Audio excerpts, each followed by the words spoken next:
ಯಾಕಂದ್ರೆ ನಾನು ವೇದಿಕೆಗೆ ಹತ್ತಿದ್ದು ಇದೇ ಫಸ್ಟ್ ಆಗಿ ಒಂದು ಕವನ ಅಂತ ವಾಸನೆ ಮಾಡ್ತಾ ಇರೋದು ಇದೇ ಫಸ್ಟ್ ಆಗಿ. ನಾನು ಮೂಲತಃ ವಿಜಯಪುರ ಜಿಲ್ಲೆಯ ಸಿಂದಗಿ ತಾಲೂಕು, ಇವಾಗ ದೇವರಗುರಿ ತಾಲೂಕಲ್ಲಿದೆ, ಅಂಚಗಿ ಎಂಬ ಪುಟ್ಟ ಗ್ರಾಮ.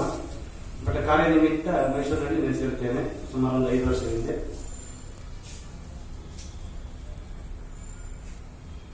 ಬುದ್ಧ ಬಸವ ಬಾಬಾ ಸಾಹೇಬ ಈ ಒಂದು ಶೀರ್ಷಿಕೆಯಡಿ ಸ್ವಾತಂತ್ರ್ಯ, ಸಂವಿಧಾನ, ಸಮಾನತೆಯ ವಿಷಯವಾಗಿ ನನ್ನ ಒಂದು ಪುಟ್ಟ ಕವನವನ್ನು ವಾಚಿಸುತ್ತೇನೆ.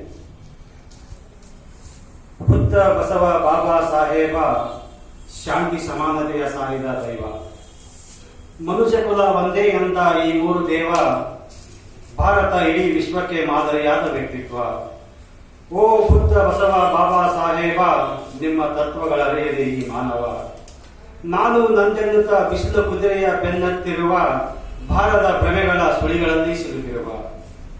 ನಿಮ್ಮ ತತ್ವಗಳರಿಯದೆ ಮೌಢ್ಯತೆಯಲ್ಲಿ ಮುಳುಗಿರುವ, ಜಾತಿ ಧರ್ಮಾಂತತೆಯ ಹಾಳು ಬಾವಿಗೆ ಬೀಳುತ್ತಿರುವ ಬುದ್ಧ.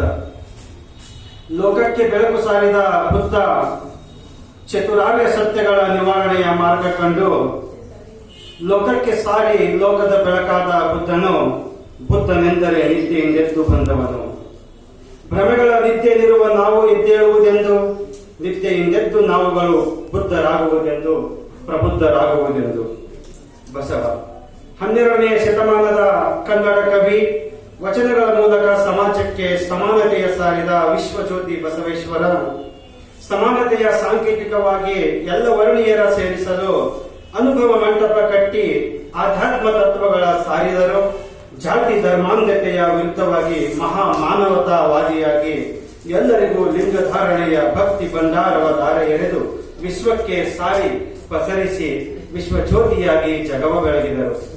ಅಂತಹ ಶ್ರೇಷ್ಠ ಸಂತ ಬಸವಣ್ಣರನ್ನು ಇಂದು ಒಂದು ವರ್ಗಕ್ಕೆಂಬಂತೆ ಬಿಂಬಿತವಾಗುವಂತಹ ಕೆಲವು ಬೆಳವಣಿಗೆಗಳು ನಡೆಯುತ್ತಿರುವುದರ ಕಂಡು ಬೇಸರವೂ ಇದೊಂದು ವಿಪರ್ಯಾಸವೇ ಅನ್ನೋಣ.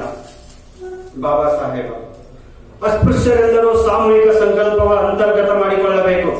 ತಮ್ಮೊಳಗಡಗಿದ ಕನಿಷ್ಠ ಎಂಬ ಭಾವ ಎದೆಯಿಂದೆದ್ದು ಕೆಚ್ಚದೆ ಉಕ್ಕಬೇಕು. ಈ ಮೇಲು ಕೀಳು ಎಂಬ ಸಮಾಜದ ದರಿದ್ರತೆ ತೊಲಗಬೇಕು. ತನ್ನವರಿಗಾದ ಅನ್ಯಾಯಕ್ಕೆ ಪ್ರತಿಫಲವಾಗಿ ಮುಂದೆ ಎಲ್ಲವೂ ಉಚ್ಚವಾಗಿ ಸಿಗಬೇಕು ಎಂದು ನಿರ್ಧರಿಸಿ ಸಂವಿಧಾನ ಎಂಬ ಸಮಾನ ವಿಧಾನಗಳ ಬರೆದು ಆ ಹಕ್ಕುಗಳನ್ನು ದಕ್ಕಿಸಿದ ಶ್ರೇಷ್ಠರು. ಭಾರತದ ಮೊದಲ ಕಾನೂನು ಮಂತ್ರಿಗಳು ಈ ನಮ್ಮ ಬಾಬಾ ಸಾಹೇಬರು.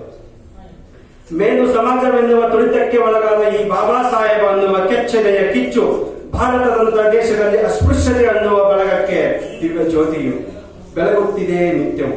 ಈ ದಿವ್ಯ ಜ್ಯೋತಿಯು ಸಮಾನತೆಯ ಶಾಂತಿಯ ದಾರಿಯ ತೋರುತ್ತಿದೆ.